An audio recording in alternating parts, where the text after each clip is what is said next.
کچھ سال پہلے مجھے اطلاع ملی کہ رمضان ختم ہونے کے بعد عید الفطر آتی ہے.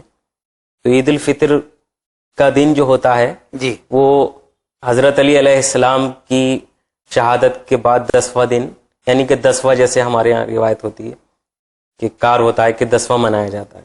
اس کے تحت کچھ لوگوں نے تابوت اٹھایا اور ماتم زنی کی. تو کیا ماتم زنی جس دن اللہ نے خوشی منانے کا حکم دیا ہے اس دن غم منانا کہاں تک جائز ہے؟ کیا ایسے لوگ مسلمان کے ہونے کے دائرے میں ہیں؟ دیکھیے، دو چیزیں ہیں، میں دونوں کی طرف وضاحت کر دوں. جی. ایک یہ ہے کہ افراط اور ایک ہے تفریط.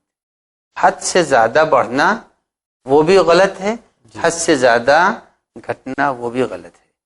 امامت کو اگر کوئی تسلیم کر رہا ہے تو امامت کا پہلا دن جو شروع ہوا ہے روز غدیر سے، پیغمبر نے اسی دن اعتدال کو سمجھا دیا.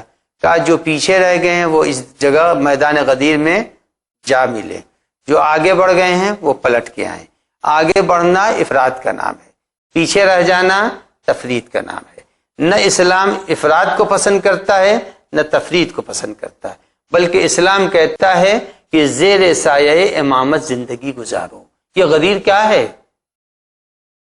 زیر سایہ امامت اگر زندگی گزرے گی تو وہ صحیح ہے. پرچم امامت کے نیچے زندگی گزر رہی تو صحیح ہے. اگر آپ پیچھے رہ گئے ہیں تو آگے بڑھیے، اگر آگے بڑھ گئے ہیں تو آپ کا آگے بڑھ جانا یہ سعادت نہیں ہے، پیچھے پلٹیے. تو معلوم ہوا نہ افراد صحیح ہے نہ تفرید صحیح ہے، زیر سایہ امامت زندگی صحیح ہے. تو اب امامت کے غم کو منانے کے لیے ہمیں وہی کرنا چاہیے جو امام نے کیا ہے.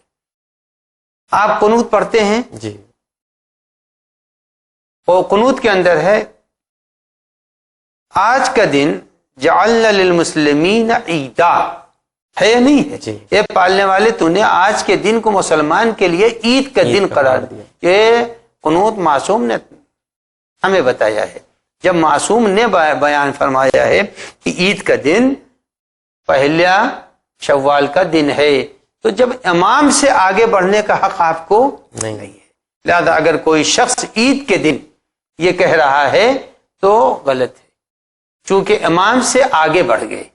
حتیٰ یہاں تک ہے کہ اگر قبر امام بھی ہے، جب مدارات پر آپ جائیں گے انشاءاللہ، گئے ہوں گے کسی معصوم کی قبر پر، تو وہاں کے امام کی قبر کے آگے آپ نماز نہیں پڑھ سکتے. جی. یعنی قبر معصوم کے آگے بھی بڑھ کر کے آپ خدا کی عبادت نہیں کر سکتے ہیں. تو جب قبر معصوم کے آگے خدا کی عبادت نہیں کر سکتے ہیں تو فرمان امام اور ارشاد امام، یعنی امام کا کلام وہی حکم رکھتا ہے جو قرآن کا حکم ہے. آیت قرآنیہ کی مخالفت کرنا حرام ہے، حکم امام کی نافرمانی کرنا بھی حرام ہے. لہذا عید کا دن منانا اس دن، جبکہ امام کہہ رہے ہیں کہ آج کا دن وہ ہے جو مسلمانوں کے لیے عید کا دن ہے، تو ہم کو اس عید کے دن کو غم کا دن بنانے کا حق نہیں پہنچتا. ایک بات، بہت شوق 10واں منانے کا ہے تو 10واں یہ نہیں منایا جا رہا ہے، یہ حقیقتاً ایک سازش ہے بہت بڑی. جی. اس سازش کے پیش نظر اب آپ یہ دیکھیے کہ اگر آپ کو 10واں منانا ہے تو عید کا دن کیا ہے؟ عید کا دن اہل بیت کی عظمت کا دن ہے. امام علی رضا علیہ الصلوۃ والسلام نے عید منائی تھی یا نہیں منائی تھی؟ منائی ہے عید. وہ تو نماز پڑھانے جا رہے تھے. امام حسن امام حسین نے اس دن سوگ منایا ہے، چوتھے امام نے سوگ منایا ہے، پانچویں امام نے عید کے دن سوگ منایا ہے، کسی امام نے سوگ نہیں منایا. اور اگر یہ ہے تو اب اگر چاند 30 کا ہوتا ہے تو یوم غم کب پڑے گا؟ 21 کو امام کی شہادت ہے، 21 سے لے کر کے 30 تک میں 10واں 30 کو ہونا چاہیے تھا رمضان کی. اگر چاند ہو جاتا ہے 30 کا تو 10واں تو 30 کو ہو رہا ہے، عید کے دن کہاں پڑ رہا ہے؟ ایک بات. دوسری بات یہ ہے کہ رسول اللہ کی ولادت کب ہے؟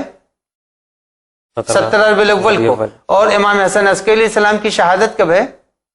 8 ربیع الاول کو. 8 ربیع الاول کو. تو پھر 17 ربیع الاول جو ہے وہ خوشی کا دن نہیں ہونا چاہیے. امام حسن عسکری کا 10واں منائیے.